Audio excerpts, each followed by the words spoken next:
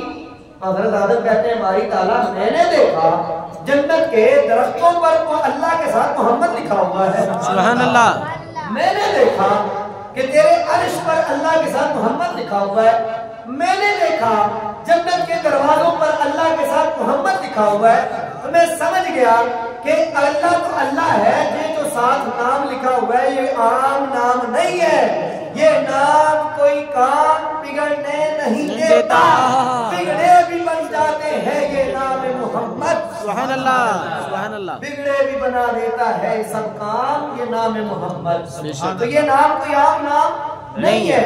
حضرت آدم علیہ السلام کی گواہی ہمارے پاس آ گئی کہ جنت کس کی ہوئی؟ حضور صلی اللہ علیہ وسلم کی۔ درخت کس کے ہوئے؟ جنت کے دروازے کس کے ہوئے؟ جس کی چیز ہو اس کو دکھانی تو چاہیے نا، جس کی چیز ہو اس کو دکھانی تو چاہیے۔ معراج اسی لیے کروائی گئی، حضور آ جائے، جو کچھ آپ کا ہے آپ کو دکھا دیں، یہ واقعی ہم نے سب کچھ آپ کو دے دیا، سبحان اللہ، سبحان اللہ۔ جس طرح حضور علیہ السلام نے فرمایا اوتیت بمفاتیح خزائن الارض والسماء، اللہ نے مجھے زمین و آسمان کے خزانوں کی کنجیاں عطا فرما دی ہیں، واللہ یؤتی وانا قاسم، اللہ عطا کر رہا ہے میں تقسیم کر رہا ہوں، سبحان اللہ۔ وہ جو اللہ نے حضور کو جتنا کچھ دیا وہ اللہ نے دکھانے کے لیے حضور کو معراج کروائی، سبحان اللہ۔ وقت کے حساب سے میں آخری میں بیان کر رہا ہوں، اور اس وجہ کے ساتھ میں آخرت کی طرف آپ کو لے کے جا رہا ہوں اور اپنی بات کو مکمل کرنے لگا ہوں۔ حضور صلی اللہ علیہ وسلم کو معراج کیوں کروائی؟ قیامت کی ہیبت سے بچانے کے لیے۔ کیا کہا جی؟ میں اس لیے آپ سے دوہرا رہا ہوں تاکہ آپ کو چلے کچھ نہ کچھ تو پلے پڑے نا، انشاءاللہ۔ قیامت کی ہیبت سے بچانے کے لیے۔ کس کے لیے؟ قیامت کی ہیبت سے بچانے کے لیے۔ دوبارہ، قیامت کی ہیبت سے بچانے کے لیے نہیں، میں آپ کو آخرت کی طرف لے کے جانا چاہ رہا ہوں اور آپ کو حضور کی شان دکھانا چاہ رہا ہوں، بتانا چاہ رہا ہوں کس لیے حضور کو معراج کروائی؟ قیامت کی ہیبت سے بچانے کے لیے، ہیبت سے بچانے کے لیے، بچانے کے لیے۔ اب اس پر سنیے گا بات، قرآن مجید میں واقعہ ایک ملتا ہے، اللہ فرماتا ہے اے موسیٰ القی عصاک، اپنا عصا پھینک۔ کافر جادوگر سارے کے سارے تیرے مقابلے میں آئے بیٹھے ہیں، تجھے پریشان کر رہے ہیں اور تجھے نیچا دکھانا چاہتے ہیں، ہم تجھے نیچا نہیں ہونے دیں گے، القی عصاک، اپنا عصا پھینک نہ ذرا۔ حضرت موسیٰ نے کہا مسئلہ کوئی نہیں، یہ تو ڈنڈا ہی ہے نا، میں پھینک دیتا ہوں۔ پھینکا، فلما رآہا تہتز کانہا جان، جیسے ہی پھینکا تو دیکھا یہ تو ایک بہت بڑا اژدہا بن گیا، واللہ مدبرا، حضرت موسیٰ پیچھے پھٹ گئے۔ اللہ نے کیا فرمایا؟ لا تخف، موسیٰ ڈر نہیں، پریشان نہیں ہو، کیا ہو گیا؟ یا اللہ یہ تو ڈنڈا تھا میرا، یہ کیا بن گیا اس کو؟ اللہ نے فرمایا یہ میں تجھے دکھا اس لیے رہا ہوں کہ جب تو ان جادوگروں کے سامنے جائے کہیں خود ہی نہ ڈر جائے۔ کیا بات ہے؟ اب بات سمجھیے گا ذرا، جی جی ماشاءاللہ۔ تجھے دکھا عصا یہاں پر پریکٹس اس لیے کروائی ہے کہ کہیں جادوگروں کے سامنے جا کے تو خود نہ پریشان ہو جائے کہ یہ کیا بن گیا۔ اللہ تعالیٰ حضور کو معراج کروا رہا ہے، جنت دکھا رہا ہے، ایک ایک شے دکھا رہا ہے، بلکہ اپنا دیدار کروا رہا ہے تاکہ قیامت کے دن اپنی گناہگار امت کی بلا جھجک بخشش کروا سکے۔ کہیں محبوب اپنے رب کا دیدار کر کے خود پریشان نہ ہو جائے، خود جلووں میں گم نہ ہو جائے، ایک چیز جو دیکھی ہوگی اس کے جلووں میں اس قدر مگن نہ ہو جائے، اس لیے فرمایا اے محبوب ہم راتوں رات تمہیں اپنے پاس بلا لیتے ہیں تاکہ قیامت والے دن بغیر کسی خوف کے تم اپنی گناہگار امت کی بخشش کروا سکو۔ سبحان اللہ، عرش حق ہے مسند رفعت رسول اللہ کی، عرش حق ہے مسند، مسند کسے کہتے ہیں؟ بیٹھنے کی جگہ، جس کا جو مقام ہو کہتے ہیں کہ فلاں فلاں جگہ کا سجادہ نشین ہے۔ عرش حق ہے مسند رفعت رسول اللہ کی، حضور کہاں کے سجادہ نشین ہے؟ حضور کہاں کے ہیں؟ حضور کی شان کیا ہے؟ عرش حق ہے، مسند رفعت رسول اللہ کی، دیکھنی ہے حشر میں عزت رسول اللہ۔ یہ تو ہم نے کتابوں میں پڑھا، قرآن سے دیکھا، احادیث سے دیکھا کہ اللہ نے اپنے محبوب کو کتنی شان عطا فرمائی ہے کہ عرش حق کو مسند بنا دیا حضور صلی اللہ علیہ وسلم کی۔ لیکن قیامت والے دن پتا چلے گا ہمارے نبی کی شان کتنی بڑی ہے۔ سبحان اللہ۔ سجدہ کریں گے اور اپنی گناہگار امت کو بخشواتے چلے جائیں گے۔ اللہ رب العزت جل شانہ حضور علیہ السلام جو معراج کی رات ہمیں انہوں نے یاد رکھا، ہمیں بھی یاد رکھتے رہنے کی توفیق عطا فرمائے، اور اس کے ساتھ ساتھ جو تحفہ معراج لے کر آئے نماز کا، کہ حضور علیہ السلام جس وقت اللہ کے جلووں میں گم ہے اور حضور کی آنکھوں میں آنسو ہے، تو اللہ نے فرمایا محبوب خوشی کا موقع اور آنسو کس لیے؟ فرمایا مجھے اپنی گناہگار امت کی یاد آ رہی ہے۔ یا اللہ میں تو تیرا دیدار کر رہا ہوں، میں تو معراج کی بلندیوں پہ ہوں، میری امت تو نیچے ہے نا، وہ میرے ہیں۔